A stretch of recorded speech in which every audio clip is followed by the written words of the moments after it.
Welcome to the deep dive. Today, you and I are really getting into Shanghai. We're looking at this great collection of travel info you've pulled together. Yeah, there's a lot here. Right. And this isn't just, a quick skim.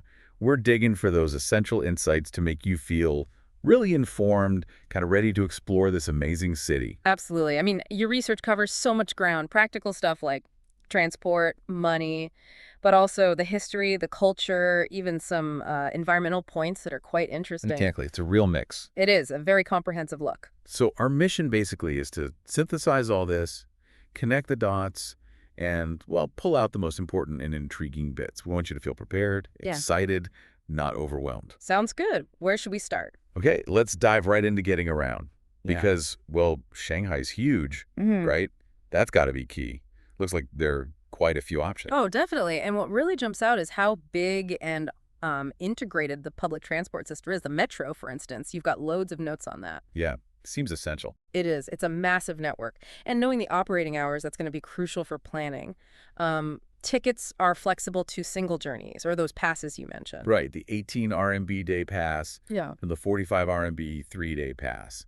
Seems like good value for visitors.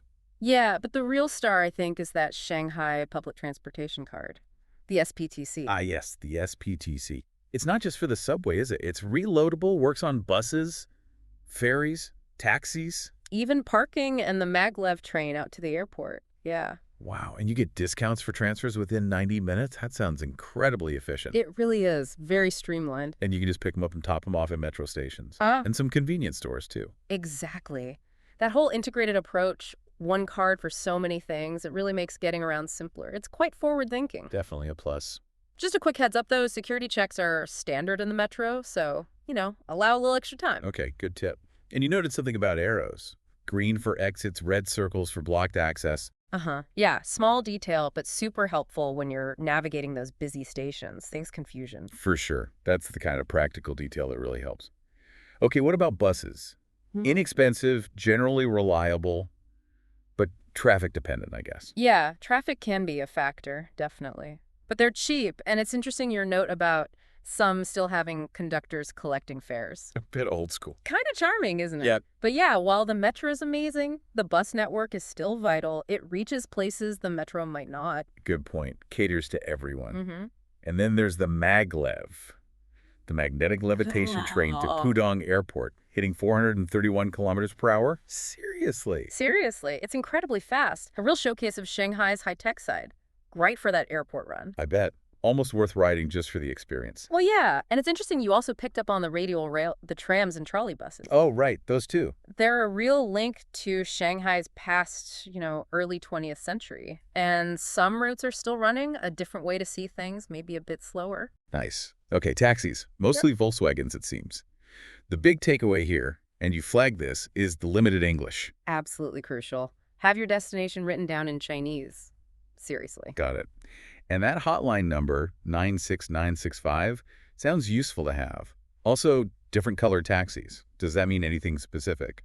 Sometimes different companies, maybe slightly different standards, but the written destination is the main thing. And, always make sure the meter's running. Standard taxi advice, really. The hotline's a good backup. Right. Okay, lastly, for getting around, walking. Seems obvious, but you pointed out some hazards. Loose paving stones, distracted pedestrians. Yeah, sidewalks can be a bit uneven in places, and people are often on their phones, like everywhere else. True. So comfortable, sturdy shoes are a must, non-negotiable. Absolutely essential. You'll be doing a lot of walking. Okay, great. Let's switch gears then. Some other practicalities. Money. The currency is renminbi, RMB. Right, or yuan. And the interesting tip here was carrying smaller amounts initially, maybe 300 RMB, and avoiding carrying, over 500. Yeah, and the caution about counterfeit money. That's important. Checking your change. Definitely a smart habit anywhere, but particularly noted here. Take that extra second. Good advice. And ATMs widely available, but might have limits, and could run dry on Fridays. That's what the note suggests, so maybe don't leave getting cash till the last minute on a Friday. Okay. And credit cards for foreigners? potentially different rules or issues? Yeah, it seems while mobile pay is huge for locals, foreign cards might not work everywhere seamlessly. So having a mix is probably best some cash, maybe your cards, Makes sense. It also mentioned setting up a local bank account is relatively easy if you're staying longer. which could be a good option for expats or long-term visitors. Yeah, Right. reflects that evolving financial scene. Okay. Language. Simplified Mandarin, Pudongwa, is official. Pinyin for romanization. But lots of dialects and English proficiency really varies. It really does. And that point about saving face is so important culturally. Explain that a bit more. Well, it's about maintaining dignity, avoiding embarrassment for everyone involved. So someone might hesitate to admit they don't understand your English. They might just nod along. Ah, okay. So they might seem like they understand when they don't. Exactly. To avoid awkwardness. That's why having things written down or using a translation app can be so helpful. It takes the pressure off. Makes sense. Learning a few basic phrases probably goes a long way too. Ni yao, GI. Oh, absolutely. Shows respect, helps poke the ice. Big difference. Right. Next up, toilets. Always a practical concern for travelers. Seems like a mix of squat and Western style. Yeah, that's pretty common. Upscale places, hotels will usually have Western ones. Public ones can be variable in cleanliness. As expected sometimes. The sign is often WC. Mm-hmm. And some modern ones apparently have washing and drying features. Bit high-tech. Whoa, okay, like in Japan. Sounds like it. But yeah, best to be prepared for both types. And carrying tissues, hand sanitizer, always a good idea for public loos anywhere. Definitely. Okay, safety and security. Standard big city advice, really. Be aware of pickpockets, especially in crowded spots like the metro. Pretty much. Keep valuables secure, be aware of your surroundings. Just common sense vigilance. And the advice about not giving money to beggars, as some might be organized. Yeah, that's a specific point mentioned. Good to keep in mind. Health stuff. Tap water quality is better, but bottled is still generally preferred for drinking. That seems to be the standard recommendation, yeah. Yeah. Better safe than sorry. And milk is often UHT, ultra-high temperature processed. Gives it long shelf life. Right. You'll see that a lot. Medical services range from traditional Chinese to Western. And the emergency number for an ambulance is 120. Okay, 120. Good one to save in your phone, just in case. Hopefully won't need it. Fingers crossed. But good to know. Clothing. Layering seems key, except in summer. Summer needs thin, moisture-wicking stuff. Sounds about right. Weather can be variable. And good walking shoes. We keep coming back to those. Clearly essential. Yeah. And a heads up about larger clothing sizes, possibly being harder to find in regular stores. Yeah. Might be worth packing what you need if you wear larger sizes. Oh, and a swimsuit if your hotel has a pool or something. Good call. Lastly, electronics. China uses 220 volts, so check your devices. Probably need an adapter. Definitely. And some older outlets might not take flat prongs, so a universal adapter might be the safest bet. Smart. Okay, we've covered the nuts and bolts. Now for the fun stuff. Exploring and experiencing Shanghai. People's Square seems like the place to start. Yeah, it's kind of the de facto center. And its history is fascinating. It used to be a British racetrack. No way. Yeah. And that detail about the matchmaking corner, parents and grandparents trying to find partners for their kids with little ads. That's amazing, like a real-life dating market in the middle of the city. It's a really unique cultural site, very Shanghai. Wow. Okay, from there, Nanjing Road East isn't far. Famous pedestrian shopping street. That's the one, lined with shops. Tends to be a bit more touristy and maybe pricier, according to your notes. Yeah, and there's even a little tourist train running down it.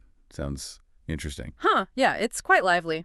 Definitely worth a stroll, even just for people watching. Okay. Then, the Bund. The iconic waterfront. Those amazing old colonial buildings. Absolutely stunning. From the 1930s, when it was the big financial center, gives you those classic Shanghai skyline views across the river. Right, the contrast with modern Pudong. And the signal tower there, the Bund Weather Tower, has its own history too. It really does. The Bund is just packed with history. A must-see. Definitely. Then, for a total contrast, Yuyuan Tourist Mart, the Yu Garden Bazaar. Traditional Chinese style, buzzing with activity. Yeah, great for crafts, jewelry, souvenirs, and food. Lots of food stalls. And right next door is the actual Yu Garden. Yeah. Admission fee for that, but sounds worth it for the beautiful classical gardens. Absolutely. It's a peaceful escape right in the middle of the bustle. And you flag some food spots there. Nangsing steamed bread shop. Yeah. And Huxham Pavilion for matcha ice cream. Sounds like a plan. Definitely a great area to explore. That combination of market buzz and garden calm. Cool. For more history, there's the Longhua Pagoda. Dates way back to 242 AD. Still a Buddhist temple. Incredible history. And right behind it, the Longhua Martyrs Cemetery, a much more recent, poignant site. Wow, that juxtaposition of ancient and modern history must be quite powerful. It really underscores the depth and complexity of Shanghai's past. Worth visiting both. And museums. Clearly, Shanghai has tons. Your list is long. Shanghai Museum, History Museum, Film, Natural History, Power Station of Art. And then specialized ones, too, for glass, textiles, railways. Seems like whatever you're interested in, there's probably a museum for it. It really speaks to the city's commitment to culture and history. Lots to see. And when you need a breather from sightseeing, plenty of public parks. Lively spots, apparently. People dancing, doing Tai Chi. Oh yeah, parks are very social spaces. Great for seeing daily life. Zongshan Park is mentioned as large and free. Always good. And the Shanghai Port International Cruise Terminal Park for those skyline views, Puxi and Pudong. Right. These green spaces are so important in such a dense city. Nice places to just relax and observe. Okay, shopping. Major activity, clearly. From markets like Yuyuan and Zhujiaowei to huge malls like Global Harbor. Something for every taste and budget, for sure. And the fake markets. Quality varies. Bargaining is expected. That's the drill. Part of the experience, if you're up for it. Just gonna haggle respectfully. And custom tailoring. At Shanghai Mart. That's a cool souvenir idea. Definitely. Get something unique made just for you. A great option. Now, food and drink. Crucial. Shanghai cuisine can be a bit sweet, you noted. Yeah, that's a characteristic often mentioned. Worth trying the local dishes. Like stinky tofu and dumplings for the adventurous. Huh, maybe. But there's a massive range of restaurants, from fancy places like Xiaonanguo down to casual spots. And good to know there are vegetarian options like Jiandao and Green and Safe. Absolutely. The food scene is incredibly diverse. And coffee culture is growing, though tea is still huge, obviously. Right. Quality varies with coffee, you said. Seems like it's still evolving, finding its feet in some places. But plenty of good tea houses, too. Cool. And that little historical note about the Tushanbei orphanage creating Western art with Chinese features. Fascinating. Yeah, a really interesting intersection of art, history, and social context. One of those hidden stories. Okay, let's dig a bit deeper into the history itself. Shanghai officially became a city in 1927. Had that wild Paris of the East reputation in the 30s. Vibrant, but also maybe a bit dangerous. Yeah, a really unique period. Then the Cultural Revolution had a big impact. The Shanghai People's Commune in 67. Major historical shifts. And then Deng Xiaoping's reforms in the late 70s and 90s really kicked off the massive economic growth we see today. Absolutely pivotal moments. That's what shaped the modern metropolis.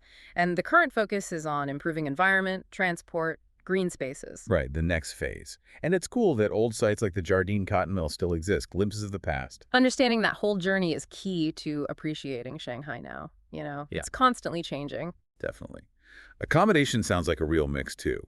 Modern apartments, old pre-1949 buildings.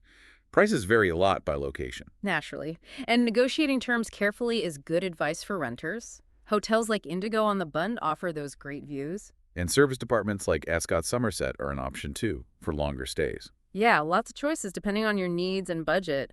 Location is key. Thinking about what you want to do. Okay. And finally, under this section, some key things to be aware of. Saving face comes up again. Important interactions. Crucial cultural nuance. Potential for discrimination based on birthplace, something to be sensitive about. Yeah, internal dynamics exist. And license plates being auctioned and really expensive. Wow. Tells you something about car ownership and status in a crowded city, doesn't it? Important little insights into local life. Definitely adds another layer. Okay, let's touch on some environmental points quickly. Air quality is a concern. PM 2.5 levels. Yeah, like many big, rapidly growing cities, air quality is something they're focusing on. PM 2.5 are those tiny particles you don't want to breathe too much of. Air purification is becoming more common. Right.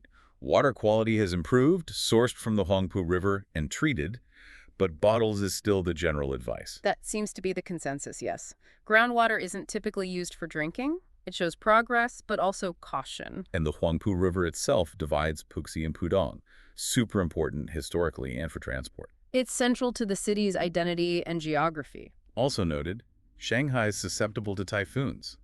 Tides are complex. Ground subsidence can happen. Yeah, geological and climate factors are definitely part of the picture. Typhoons are seasonal. Subsidence can be linked to groundwater use and building weight. And natural background radiation, including radon, though levels are monitored. Right, all part of the environmental context. Important factors for urban planning and risk management. Good to be aware of typhoon season if you're planning a trip. Good point. Okay, finally, let's wrap up with emergency info. Police is 110, fire 119, ambulance 120. Essential numbers: 110, 119, 120. Good to have those handy. And knowing how to report an emergency clearly. Absolutely vital info, hopefully never needed, but crucial to have. For sure. Wow. Well, that was quite a journey through your Shanghai research. An incredible amount of detail. We've covered getting around, practical tips, culture, history, even environmental stuff. Yeah, it's been a real deep dive. What really strikes me, pulling it all together, is that constant blend you see in Shanghai. It's hyper modern, but tradition is right there too. Like the matchmaking in People's Square next to skyscrapers. Exactly. Or the Bun's old buildings facing the futuristic Pudong skyline. Ancient food traditions meet global cuisine. It's fascinating. And those environmental points about air and water are a reminder of the challenges that come with such fast growth. Definitely. It's a balancing act. Well, hopefully this discussion has given you, our listener, a really solid foundation. Maybe some intriguing details, too. Saved you some research time, but also, enriched your understanding of what Shanghai is all about. Absolutely. And thinking about Shanghai's dynamism, that mix of East and West, past and future, it really makes you wonder, doesn't it? What are the biggest challenges and opportunities going to be for this city in the next 10 years? How will it continue to evolve? That's a great question to ponder. Your research has definitely given us a fantastic snapshot for now, but the story's always unfolding.